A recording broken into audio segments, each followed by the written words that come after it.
Today I want to talk to you about learning curves, and specifically learning curves in voiceover.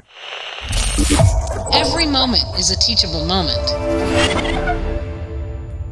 As with any skill, you would love for voiceover to be simple. You hear a voiceover on television, you're impressed, people have told you have a great voice, and you say, well, how hard could it be, right? It's reading a script behind the mic. You want the learning curve to be simple. You want it to be easy. And as a matter of fact, I myself, back in the beginning when I first started voiceover, I wanted that learning curve to be easy. But of course, I'm here to tell you that not everything that is worthwhile has a very simple learning curve or comes easy to people.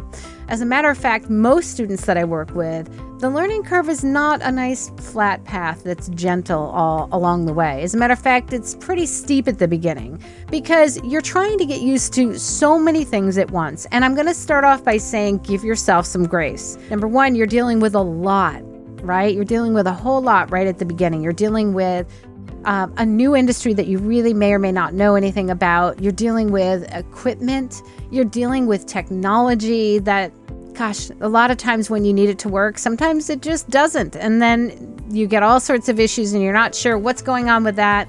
You have to set up a studio that sounds amazing. You have to actually sound amazing yourself with a voice, and you may not have ever tried this before. And the only thing that you've ever done in your life, maybe, is to read aloud.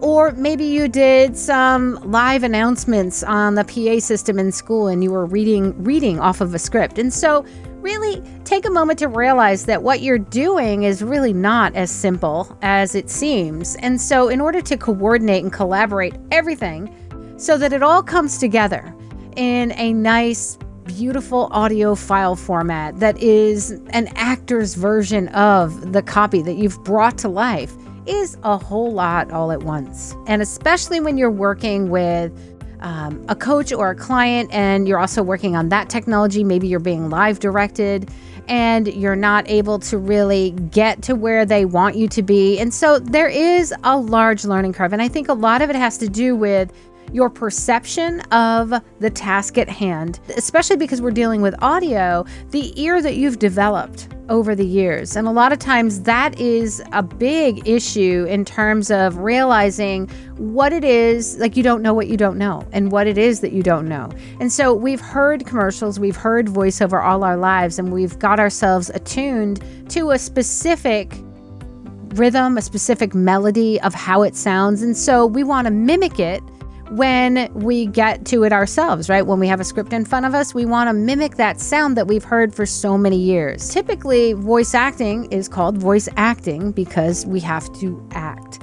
And so it's not typically something we do when we look at words on a page. We don't typically think about, oh gosh, what is that scene? Who am I? Who am I talking to?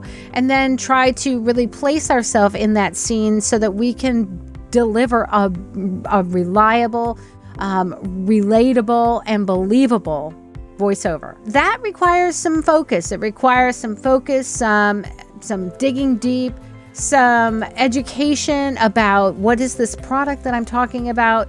How am I going to convey that to the listener in a believable and authentic way without sounding like I'm reading the script? Your learning curve at the very beginning is steep. You've got a lot of things all coming together at once. You're dealing with learning how to do that. You're dealing with learning how to figure out, where do I place myself in front of the mic? Where's that sweet spot? You're learning how to debug if your studio sound is good. And so make sure that you give yourself some time to do that. And that I promise you, once you get through that first hump of the learning curve, it's going to all come together. That's typically what I see time and time again with my students, is that in the beginning, it's very frustrating. And a lot of times you might want to quit and give up, but I promise you, it does get easier.